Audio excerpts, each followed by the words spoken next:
হঠাৎ করে হাতে টাকা এলে আমরা সবসময় তো সেটা খরচ করি না, কিছুটা প্ল্যানিং থাকে, তার জন্য আমার 2-3 মাস টাইম লাগতে পারে রেডি হওয়ার জন্য।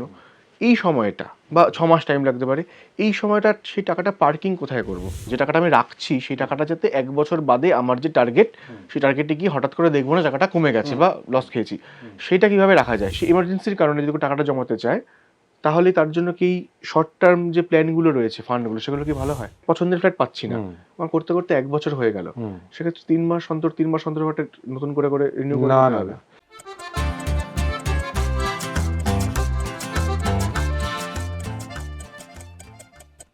10, 15, 20 লং টার্ম বা রিটায়ারমেন্ট প্ল্যানিং নিয়ে তো অনেক আলোচনা হয়, কিন্তু শর্ট টার্ম অনেকের তো এমনও লাগে যে 1 বছর বাদে ঘুরতে যাবেন, তার জন্য টাকা লাগবে, অথবা 2 বছর বাদে কোনো কোর্সে ভর্তি হবেন, তার জন্য একটা মোটা টাকা লাগবে।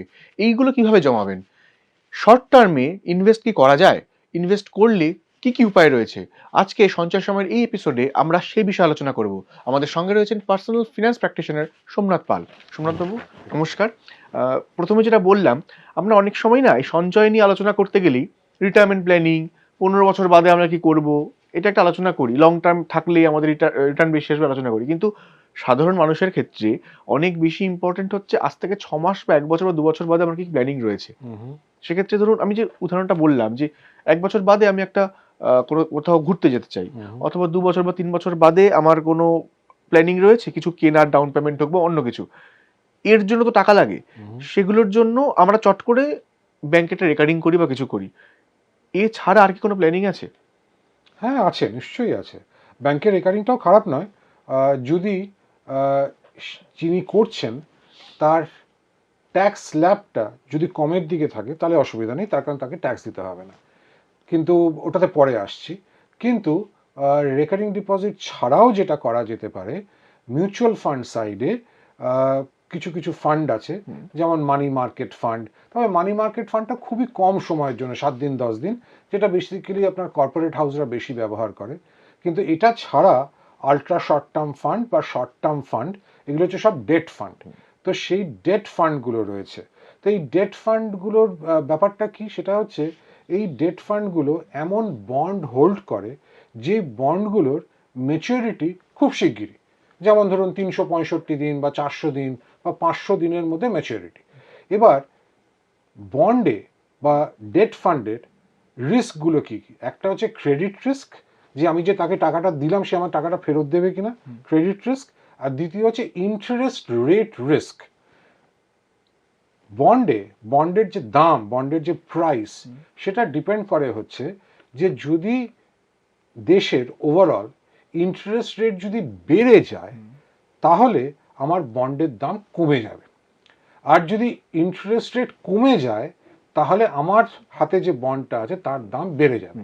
কেন, একটুখানি বলি। সেটা হচ্ছে যে ধরুন আপনি একটা বন্ড কিনেছেন 100 টাকায়, at a rate of let's say 6%। সেই বন্ডটা আপনার 10 বছরের বন্ড, 10 বছর পরে ম্যাচুরিটি। কিন্তু কি হলো, 2 বছর পর আরেকটা বন্ড চলে এলো যেটা 10 বছরের বন্ড, কিন্তু ইন্টারেস্ট রেট দিচ্ছে 8%। তাহলে লোকে কোনটা কিনবে? 8%-এর বন্ডটাই তো বেশি কিনবে না? আমার 6%-এর বন্ডটা তো বিক্রি হবে না। সুতরাং আমার 6% বন্ডটাকে লোকে কিনবে যদি আমি ওটার উপর ডিসকাউন্ট দিই। তার মানে আমার দামটা যদি আমি কমিয়ে দিই তাহলে আমার বন্ডটা বিক্রি হবে। তো এই যে বন্ড যেটা মিউচুয়াল ফান্ড ধরে রেখেছে অফ আ পার্টিকুলার ম্যাচুরিটি, যদি ইন্টারেস্ট রেট বেড়ে যায় তাহলে আমার বন্ডের দাম কমে যাবে। কিন্তু উল্টোটা ধরুন আপনার 6%-এর বন্ড কেনা আছে, 10 বছর চলবে, রাইট? এবার তার 2 বছর পরে আরেকটা বন্ড বাজারে এলো, সেটা হচ্ছে মাত্র 5% দেবে, রাইট? তাহলে মাত্র 2 বছর, এবার আপনি বন্ড বাজারে পাচ্ছেন 5%, যেটা 10 বছর ধরে দেবে, কিন্তু আপনার বন্ডটা 1% বেশি দেবে for the rest of the 8 years. 2 বছর তো চলে গেছে, আরো 8 বছর বাকি আছে। তাহলে আপনি কি করবেন? বাজারে তো তুমি পাচ্ছ না, আমার বন্ডটা যদি কিনতে হয় তুমি আমাকে প্রিমিয়াম দাও, আমার বন্ডের দাম বেড়ে গেল, রাইট? তো সুতরাং ইন্টারেস্ট রেট বাড়লে বন্ডের দাম কমে যাবে বা ডেট ফান্ডে লস হবে, আর যদি ইন্টারেস্ট রেট কমে তাহলে আমার বন্ডে প্রফিট হবে। এইটা হচ্ছে বেসিক ব্যাপার, ঠিক আছে? এবার কেন ultra short term? Ultra short term মানে হচ্ছে 365 দিন, 400 দিন, 500 দিন বাকি আছে। সুতরাং 1 বছরে আমি একটু বেশি পাই বা কম পাই, ডাজেন্ট ম্যাটার। তো তার ফলে যেহেতু ডিউরেশনটা খুব কম, তো তার ফলে প্রাইস ফ্ল্যাকচুয়েশনটা অত্যন্ত কম। সুতরাং এই ফান্ডগুলো যে আলট্রা শর্ট টার্ম বা শর্ট টার্ম ফান্ডগুলোকে বলা হয় মোটামুটি safe fund, safe from market fluctuation. তখন মার্কেট ফ্ল্যাকচুয়েশন ইকুইটি তো আর নয়, ডেট বা মানে আন্ডারলাইনটা হচ্ছে বন্ড। এবার এই বন্ডের যে রিস্ক ফ্যাক্টরটা, যেহেতু ডিউরেশনটা কম, তার ফলে এটাতে রিস্ক খুব কম আলট্রা শর্ট টার্ম ফান্ডগুলোতে। সুতরাং এই আলট্রা 1 বছরের ফান্ড যদি হয় বা কিছু, তাহলে আলট্রা শর্ট টার্ম ফান্ডে রাখা যেতে পারে। আলট্রা শর্ট টার্ম ফান্ডে রাখবার বেনিফিটটা হচ্ছে ভার্সেস একটা এফডি বা একটা রেকারিং ডিপোজিট। প্রথমে এফডি বলি। ধরুন আপনি আলট্রা শর্ট টার্ম ফান্ডে রিটার্ন পাচ্ছেন লেটসে 6.5%, এফডিতেও পাচ্ছেন 6.5%, ঠিক আছে, পাওয়ার চান্স যদিও কম, কিন্তু তো ধরে নিচ্ছি আমি পাচ্ছেন। কিন্তু আপনার মনে হলো যে আপনি 6.5%-এ বুক করেছেন ফর 3 ইয়ার্স, আপনার 1 বছরের মাথায় টাকাটা লাগবে। আপনি যখন ব্যাংকের থেকে ব্যাংক এফডিটা ভেঙে যখন টাকাটা তুলবেন, তখন যে সময় বুক করেছিলেন সেই সময় 1 বছরের যা রেট ছিল আপনি সেটা পাবেন, হয়তো সেটা 4% বা 3%, রাইট? কিন্তু আপনি যদি আলট্রা শর্ট টার্ম থেকে তোলেন, ও তো আপনাকে রিটার্নটা যেটা দিচ্ছে সেটা অ্যানুয়ালাইজ রিটার্ন দিয়ে যাচ্ছে। সে আপনি 4 মাস পরে তুলুন, 5 মাস পরে তুলুন বা 1 বছর পরে তুলুন, আপনি যে CAGR compounded annual growth rate, সেইটা আপনি ওই 6-7%ই আপনি পাবেন, সে যখনই আপনি ভাঙুন না কেন। তো এটা একটা বিরাট অ্যাডভান্টেজ যে আমি যত কম দিনে রাখি না কেন আমার রেট অফ ইন্টারেস্টটা ইজ প্রোটেক্টেড, রাইট? সেটা হচ্ছে একটা জিনিস। আর ট্যাক্সেশনের ব্যাপারে সত্যি কথা, এফডি এবং শর্ট টার্ম ডেট ফান্ড এগুলোর আর কোনো ডিফারেন্স নেই, কারণ তাতে যা ইনকাম হবে পুরোটাই আপনার অ্যাড হয়ে যাবে ইনকামে, এবং যার যা ট্যাক্স স্ল্যাব সেই অনুযায়ী জিনিসটা ট্যাক্স দিতে হবে। ট্যাক্সের জায়গাটা একটু আবার ডিটেলসে আসবে একটু পরে। তার আগে জিজ্ঞেস করি, ধরুন 1-2 বছরের প্ল্যানিং এর জন্য যদি কোথাও টাকা জমানো হয়, ইনভেস্টমেন্ট পারপাস বলছি, সেক্ষেত্রে লস খাওয়ার ঝুঁকি তো থাকে। সেক্ষেত্রে এই যে ক্যাপিটাল প্রোটেকশন যাকে বলা হয়, যে টাকাটা আমি রাখছি সেই টাকাটা যাতে 1 বছর বাদে আমার যে টার্গেট, সেই টার্গেটে গিয়ে হঠাৎ করে দেখবো না টাকাটা কমে গেছে বা লস খেয়েছি, সেটা কিভাবে রাখা যায় সেই বিষয়টা? আলট্রা শর্ট টার্ম ফান্ডে রাখতে পারেন। মিউচুয়াল ফান্ডের আলট্রা শর্ট টার্ম ফান্ড যদি 1 বছরের মতো টাকা হয়, সেখানে আরামসে, সেখানে কোনো ক্যাপিটাল ইরোশন হওয়ার চান্সটা নেই। তার কারণ যেটা আমি এতক্ষণ ধরে বোঝালাম, যে ডিউরেশনটাকে ওটা অলরেডি মার্ক টু মার্কেট করে রেখেছে। তো তার ফলে যদি ইন্টারেস্ট কমে বা বাড়েও, তাহলে আপনি যদি 1 বছরটা কাটিয়ে দেন, আপনার সেই সময় যে ইলটা ছিল সেই ইলটাই আপনি পাবেন। এটা হচ্ছে একটা। আরেকটা ভাবে করা যায়, সেটা হচ্ছে আরবিট্রাজ ফান্ড। আরবিট্রাজ ফান্ড হচ্ছে অ্যাকচুয়ালি একটা ইকুইটি ইনস্ট্রুমেন্ট।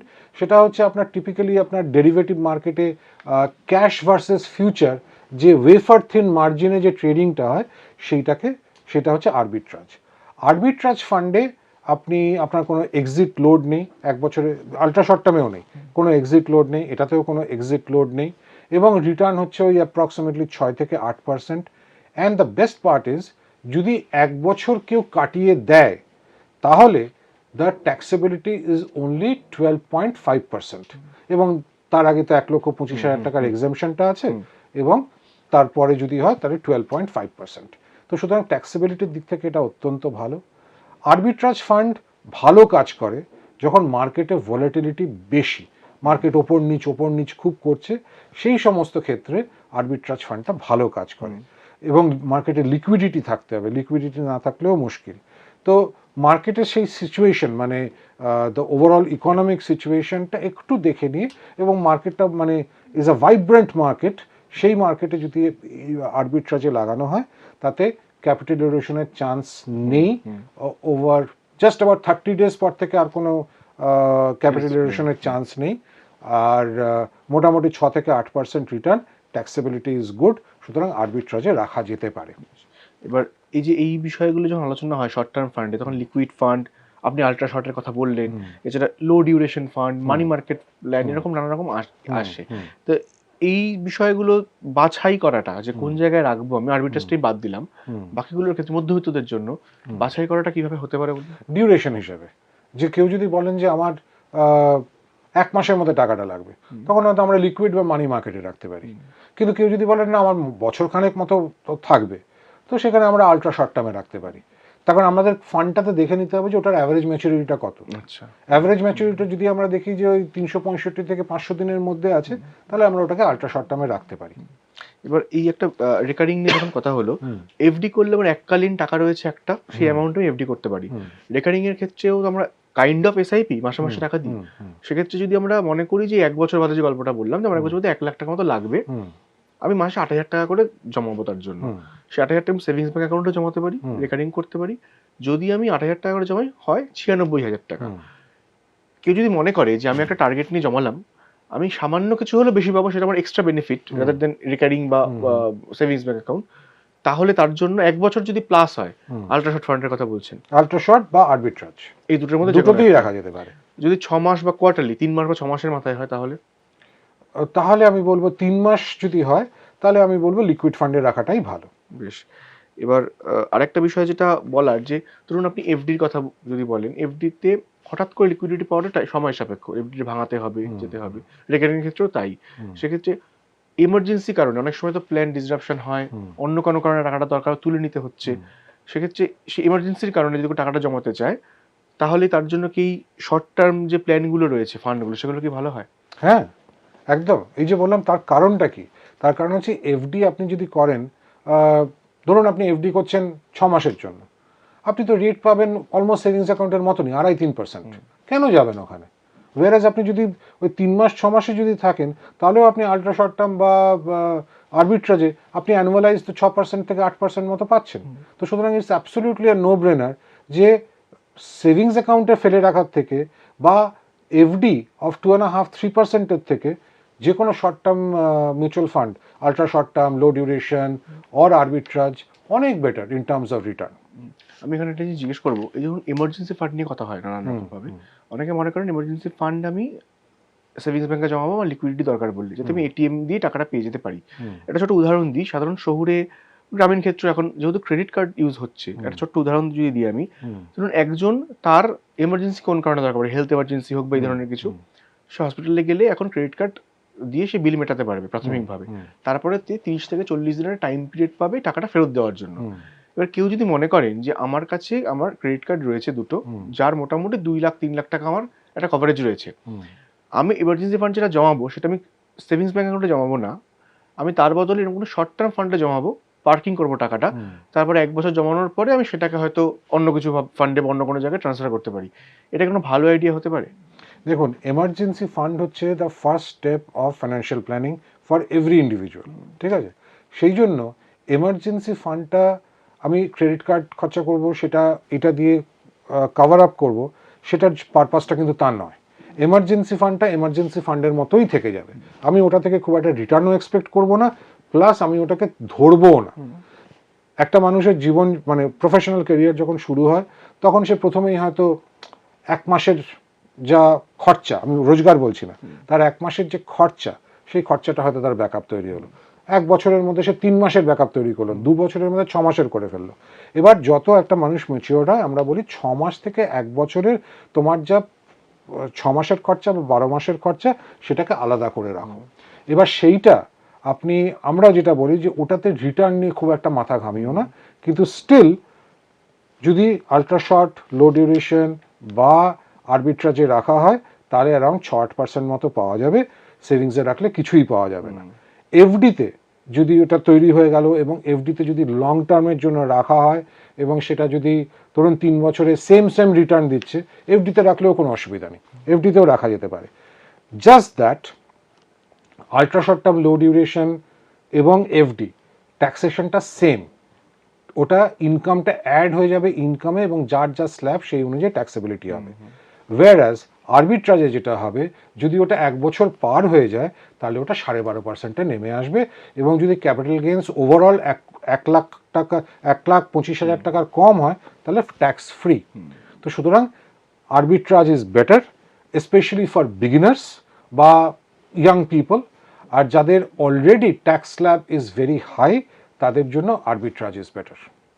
আচ্ছা, সেক্ষেত্রে ধরুন শর্ট টার্মের ট্যাক্স নিয়ে একটু আগে আপনি বললেন, বলে ট্যাক্স ক্যালকুলেশনটা যখন মাথায় রাখতে হবে শর্ট টার্ম ইনভেস্টমেন্ট করার জন্য, বা ধরুন হঠাৎ করে আমি টাকা পেয়েছি এক জায়গায়, আমি পার্কিং করবো কিছুদিনের জন্য একটা এই ধরনের ফান্ডে, সেই হিসেবটা করার সময় কি শুধু মানে এই আরবিট্রাজ করবো, নাকি আমার ট্যাক্স স্ল্যাব কত রয়েছে, আমার ৩ মাসের টার্গেট আছে না ১ বছরের টার্গেট আছে, এগুলো হিসেব করে তো করা উচিত। একটু তো করাই উচিত, একটু তো করাই উচিত।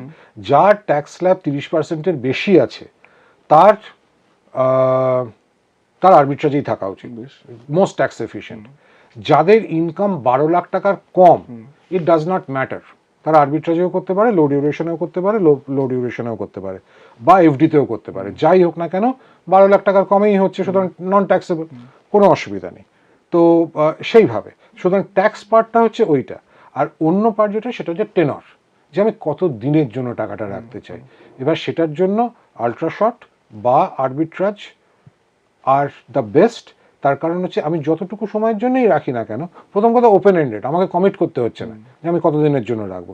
যে কদিনের জন্যই আমি রাখি না কেন, আমি সিএজিআর হিসাবে, মানে কম্পাউন্ডেড অ্যানুয়াল গ্রোথ হিসাবে আমি 6 থেকে 8% পাচ্ছি। ওয়েরাজ সেটা এফডিতে গেলে ডিসঅ্যাডভান্টেজেস। যদি আমি মানে ধরুন আমি বুক করেছি 3 বছরের জন্য, কিন্তু আমি তুলে নিলাম তার আগে, আমি কিন্তু কম পাবো, সেখানে আমার ওটা লস। তো সুতরাং যারা এই টাকাটা এক থোকে রাখছে, বা জিনিসটা তৈরি হয়ে গেছে সেটা পড়ে রয়েছে এমার্জেন্সি ফান্ডে, যদি ইমার্জেন্সি হয় তখনই ব্যবহার করবার জন্য, আমার মনে হয় সেটা এফডিতে না রেখে আরবিট্রাজ ফান্ড, লো ডিউরেশন বা আলট্রা শর্টে রাখাটা অনেক বেটার। লিকুইডিটি অনেক বেশি পাওয়া যাবে। লিকুইডিটি বেশি প্লাস রিটার্ন বেশি। যদি আমাকে আগে মানে স্কেডিউল টাইমের আগে যদি আমাকে ব্রেক করতে হয়, তাহলে আমি এফডিতে অনেক কম পাবো। 3 বছরের যে ইন্টারেস্ট রেটে আমি বুক করেছি, আমি যদি 1 বছরের মাথায় ওটাকে ভাঙি, তাহলে তো আমি 1 বছরের রেট পাবো, যেটা অনেক কম। ওয়েরাজ আমি যদি এটা 3-4 মাসেও ভাঙি, বা 1 বছরেও ভাঙি, বা 3 বছরেও ভাঙি, আমি কিন্তু সমান একটা রেট পেতে থাকবো। ট্যাক্সেশন নিয়ে যখন বললেন, আপনি বললেন 30% স্ল্যাবে যারা থাকবে তার জন্য আরবিট্রাজের কথা বললেন, যেটা 12 লাখের নিচে তারা যে কোনো কিছু করতে পারে সুবিধা বুঝে। কিন্তু এই 12 লাখ থেকে ধরুন আমি 20-24 লাখের মধ্যে বলছি, এমন একটা, এরা কিন্তু ট্যাক্স দিচ্ছেন, 30% ব্র্যাকেটে হয়তো পড়ছেন না, ট্যাক্স দিচ্ছেন, এবং তারা চাকুরিজীবী মূলত। এদের জন্য কোনো পরামর্শ আছে আপনার? হ্যাঁ, বলতে পারেন, কিন্তু এটা যারা আপ টু 20% দিচ্ছেন,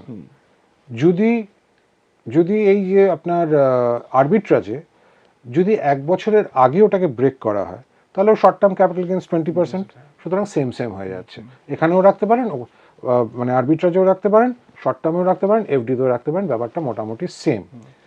আর কিন্তু যদি 1 বছরের বেশি থাকে টাকাটা, এবং যারা 20% ট্যাক্স ব্র্যাকেটে আছেন, তাহলে 1 বছরের বেশি থাকলেই কিন্তু ওটা 12.5-তে নেমে আসছে, কিংবা ট্যাক্স ফ্রি হয়ে যাচ্ছে।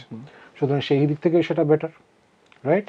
বুঝতে পারলাম যে 20%-এ যারা আছেন, তারা যদি 1 বছরের বেশি সময় আরবিট্রাজে রাখেন, তাদের যে ইনকামটা হচ্ছে, it will either become tax free or maximum of 12.5%। Long টার্মে যেটা ট্যাক্স, সেটা লং টার্ম এলটিসিজি চলে আসবে সেখানে।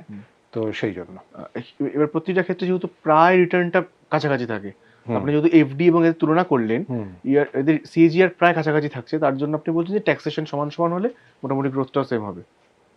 এই ধরুন এই আরবিট্রাজের কথা আমি বলছি না, ধরুন বাকি জায়গায় যেটা বললেন যে 20% ম্যাচ করছে, যেখানে বলছেন সেখানে আপনি যেখানে ইচ্ছা করতে পারেন, সেখানে আপনি এফডিতেও করতে পারেন, লো ডিউরেশনেও করতে পারেন, আলট্রা শর্ট টার্মে করতে পারেন। ট্যাক্সেশনের দিক থেকে কোনো ডিফারেন্স নেই, কিন্তু যে ডিফারেন্সটা হয় সেটা হচ্ছে যে এফডিতে যদি প্রিমেচিওর উইথড্রয়াল হয়, তাহলে রিটার্নটা কমে যায়।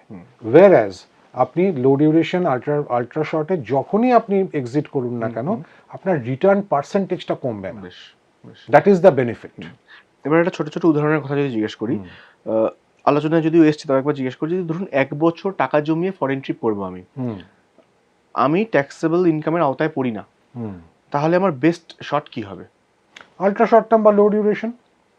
আচ্ছা, আমার 2 বছর বাদে সন্তান কলেজে ভর্তি হবে, তার জন্য একটা মোটা টাকা ফিস দিতে লাগবে, অথবা আমি কোনো কোর্স করব, তার জন্য টাকা দিতে লাগবে। সেই টাকা জমানোর জন্য বেস্ট মেথড কি, রেকারিং ছাড়া? এটার জন্য কয়েকটা প্রশ্ন করা দরকার। সেটা হচ্ছে ছেলে মেয়ের পড়াশোনা বা নিজের কোনো কোর্স বা কিছু করবার জন্য যাই টাকা লাগুক না কারণ, ধরুন 10 লাখ টাকা লাগবে, কিন্তু 10 লাখ টাকাটা কিন্তু একবারে লাগে না, কোয়ার্টার বাই কোয়ার্টার লাগে, ওভার আ পিরিয়ড অফ 3 বছর লাগে, এরকম ভাবে। এবং আমার যদি হাতে মোটামুটি 3 বছর সময় থাকে, তাহলে আমি এই লো ডিউরেশন আলট্রা শর্ট থেকে বেরিয়ে গিয়ে আমি খানিকটা, অর মেবি আ মিক্সচার, খানিকটা আপনার আলট্রা শর্ট আর খানিকটা হচ্ছে আপনার ব্যালেন্সড অ্যাডভান্টেজ ফান্ড, এইগুলোতে আমরা রাখতে পারি। তখন ব্যালেন্সড অ্যাডভান্টেজ ফান্ডে যেহেতু ইকুইটি পার্টটা আছে, সেই ইকুইটিটার জন্য সেখানে একটুখানি বুস্ট পায়, আর যদি একটু হাতে সময় থাকে, তাহলে একটুখানি ইকুইটি নেওয়া যেতে পারে এবং সেই অনুযায়ী ব্যালেন্সড অ্যাডভান্টেজ ফান্ডে বা ইকুইটি হাইব্রিড না, ব্যালেন্সড অ্যাডভান্টেজ ফান্ডে ওটাকে পার্ক করা হলো। এবার ওটা চলতে থাকছে 2 বছর 3 বছর তো এমনি ওয়েটিং পিরিয়ড, তারপরে যখন যেমন দরকার তেমনি উইথড্র করুন ফর আনাদার 3 ইয়ার্স। তাহলে আমার টোটাল ওয়েটিংটা হয়ে যাচ্ছে 5 থেকে 6 বছর। ইট উইল কভার আপ, মানে it will cover up in terms of Returns, it will cover up in terms of volatility, এবং দ্য রিটার্ন যেটা আমি এখানে 6 থেকে 8 পাচ্ছিলাম, এখানে এক্সপেক্ট করা যেতে পারে 8 থেকে 10 মতো পাওয়া যেতে পারে। 3 বছরের প্ল্যানিং থাকলে আপনি বলছেন এই পদ্ধতিতে গেলে সব থেকে বেস্ট রিটার্নটা পাওয়া যেতে পারে। এবার একটা উদাহরণ দিই। অনেক পরিবারের আমাদের যেটা হয় যে আমাদের ফ্যামিলি হেলথ ইন্স্যুরেন্স করতে হয়, আমাদের নিজস্ব লাইফ ইন্স্যুরেন্স থাকে, তার প্রিমিয়াম দিতে হয়, অথবা ইয়ারলি প্রিমিয়াম দিতে হয়, এবং গাড়ি আছে, গাড়ির ইন্স্যুরেন্স করতে হয় বছরে একবার করে। এবার মোটামুটি ধরুন একই সময় পড়ছে, আমার এপ্রিল টু মে এর মধ্যে পড়ছে টাইমটা। যদি একটা ফ্যামিলিতে এরকম হেলথ ইন্স্যুরেন্সের প্রিমিয়াম দিচ্ছি, কার ইন্স্যুরেন্সের প্রিমিয়াম রয়েছে, এবং আমার এলআইসি বা লাইফ ইন্স্যুরেন্স যা থাকবে তার প্রিমিয়াম রয়েছে, তার জন্য রেকারিং ডিপোজিট আমি আগে করতাম। এখন রেকারিং ডিপোজিট আমি করবো না, আমি অন্য কিছু করবো। মান্থলি টাকা জমিয়ে হাতে যেরকম আমার এক্সট্রা থাকছে আমি টাকাটা জমিয়ে রাখছি। তাহলে কি করা যেতে পারে? লো ডিউরেশন বা আল্ট্রা শর্ট টার্ম, কারণ 1 বছরের মধ্যে তো আমার একটা উইথড্রয়াল হবেই হবে। সুতরাং আমাকে মার্কেট রিস্কের মধ্যে আমি যেতে পারবো না, ক্যাপিটাল লসের দিকে আমি যেতে পারবো না, আমাকে স্টেডি রিটার্ন দেখতে হবে। তো সুতরাং সেই স্টেডি রিটার্নের জন্য low duration fund or ultra short term fund or arbitrage fund, এই যে কোনো তিনটের মধ্যে নেওয়া যেতে পারে। মোটামুটি 1 বছর বা 1 বছর 2 মাসের মধ্যে যদি আইডিয়া থাকে ঘোরাফেরা করতে পারে। কারেক্ট। এবার আরেকটা উদাহরণ দিই, ধরুন অনেক সময় দেখা যায় যে কোনো কারণে হাতে অনেকগুলো টাকা এসছে, বিভিন্ন কারণ হতে পারে। হয় কেউ সবেমাত্র বিয়ে করেছে, সে কেউ গিফট পেয়েছে, ক্যাশ গিফট, অথবা তার হয়তো খুব রিসেন্টলি কোনো একটা ইন্স্যুরেন্স হয়তো তার কমপ্লিট হয়েছে, সেখান থেকে সে কিছু টাকা পেয়েছে, এরকম বিভিন্ন, বা কোনো কিছু বিক্রি করেছে টাকা পেয়েছে, ধরুন 1 লাখ 1.5 লাখ 2 লাখ যাই থাকুক না কেন, হঠাৎ করে হাতে টাকা এলে আমরা সবসময় তো সেটা খরচ করি না, কিছুটা প্ল্যানিং থাকে, তার জন্য আমার 2-3 মাস টাইম লাগতে পারে রেডি হওয়ার জন্য। এই সময়টা বা 6 মাস টাইম লাগতে পারে, এই সময়টা সেই টাকাটা পার্কিং কোথায় করব? ব্যাংক করলে তো খুব একটা রিটার্ন পাওয়া যাবে না তার বদলে। হ্যাঁ, তো আবার সেই একই জিনিস চলে আসে, মানে বেসিক্যালি আপনি টাকাটা নিয়ে একটু ওয়েট করতে চান ডিসাইড করবার আগে যে আমি কি করব। তো সুতরাং এটা পিওরলি হচ্ছে একটা পার্কিং ফান্ড। তো সেখানে আবার যে কোনো তিনটের মধ্যে একটা low duration, ultra short term or arbitrage আপনি সেখানে পার্কিং করে থাকতে পারেন। এখানে কতদিন, মানে কতটা কন্টিনিউ করা আছে? ধরুন একজন মনে করলেন আমি 3 মাসের জন্য লো ডিউরেশন বা আল্ট্রা শর্টে নিলাম, আমার 3 মাস মতো কাজটা হলো না, ধরো আমি ফ্ল্যাট খুঁজছি, ফ্ল্যাটে ডাউন পেমেন্ট করবো, কিন্তু টাকা, আমি ফ্ল্যাট পছন্দের ফ্ল্যাট পাচ্ছি না, আমার করতে করতে 1 বছর হয়ে গেল, সেক্ষেত্রে 3 মাস অন্তর নতুন করে রিনিউ করতে হবে? এইগুলো হচ্ছে সবই ওপেন এন্ডেড ফান্ড। আপনি এই আল্ট্রা শর্ট টার্ম এমন নয় যে আপনাকে 1 বছরের জন্য রাখতে হবে, 3 মাসের জন্য রাখতে হবে, আপনি এখানে গোটা 10 বছরও রাখতে পারেন, কিন্তু দ্যাট ইজ আ ওয়েস্টেজ। ওই ইনভেস্টমেন্টটা খারাপ ইনভেস্টমেন্ট। তার কারণ আমার যদি হাতে টাকাটা 10 বছরের জন্য থাকেই, তাহলে আমি আল্ট্রা শর্টে পড়ে আছি কেন? আমি ইকুইটিতে থাকবো, তাই না? কিন্তু সেই জন্য আমার যদি 3 মাস পরে লাগে, 6 মাস পরে লাগে, তাহলে আমি আল্ট্রা শর্ট, আরবিট্রাজ ইত্যাদিতে থাকবো। কিন্তু ধরুন 3 মাস পরে কারণ মনে হলো যে না, আমি এখন বাড়ি কিনবই না, আমি ভবিষ্যতে দেখবো কবে কিনবো, এবং আমার কোনো ঠিক নেই কবে কিনবো, রাইট? আমার হাতে এই টাকাটা এখন আমি নেক্সট 5 বছরের জন্য ইনভেস্ট করতে পারি, ইকুইটিতে চলে আসুন, তখন সুইচ টু ইকুইটি। এবং সেই সুইচ টু ইকুইটিরও একটা নিয়ম আছে। ধরুন একটা আল্ট্রা শর্ট টার্মে আছে, একটা মানে এবিসি মিউচুয়াল ফান্ডের লিকুইড ফান্ডে আছে, সেখান থেকে আপনি ওই এবিসি মিউচুয়াল ফান্ডেরই কোনো একটা ফ্লেক্সি ক্যাপ ফান্ডে বা মাল্টি ক্যাপ ফান্ডে দিতে চাইছেন, বা মাল্টিপল ফান্ডে দিতে চাইছেন, আমরা কি করি ওখানে সিস্টেম্যাটিক ট্রান্সফার প্ল্যান চালু করে দিই, এসটিপি, যেটা এসটিপি, ঠিক আছে? সেই এসটিপিটা আমরা মোস্টলি যেটা করি for 100 days or 120 days daily STP. তাতে কি হচ্ছে, আমার এন্ট্রি রিস্ক, যেটা মার্কেট যে ওপর নিচ করছে, সেই এন্ট্রি রিস্কটা আমি 3 থেকে 4 মাসের মধ্যে ওটাকে অ্যাভারেজ আউট করে দিচ্ছি, যেটাকে বলছি আমরা রুপি কস্ট অ্যাভারেজিং। তো সুতরাং এই আল্ট্রা শর্ট টার্মে রয়েছে, এবার আপনার পারপাসটা নেই, আপনি ধীরে ধীরে, আপনার একটা লং টার্ম হয়ে গেছে টাকাটা, আপনি ওটাকে আমাদেরকে বললেই আমরা ওটা সেট করে দিই,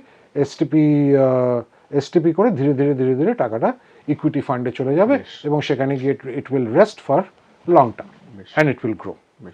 এবং এটা একটা এরকম প্রচুর আমরা দেখতে পাই যখন নতুন কোনো কাস্টমার আসছে বা কিছু, যে কিছু টাকা মানে ভালো পরিমাণ টাকা, মানে সেভিংস অ্যাকাউন্টে যেমন লোকে বিনা কারণে ফেলে রেখে দেয়, ঠিক তেমনি এরকম আল্ট্রা শর্ট টার্ম বা লিকুইডে প্রচুর টাকা পড়ে আছে।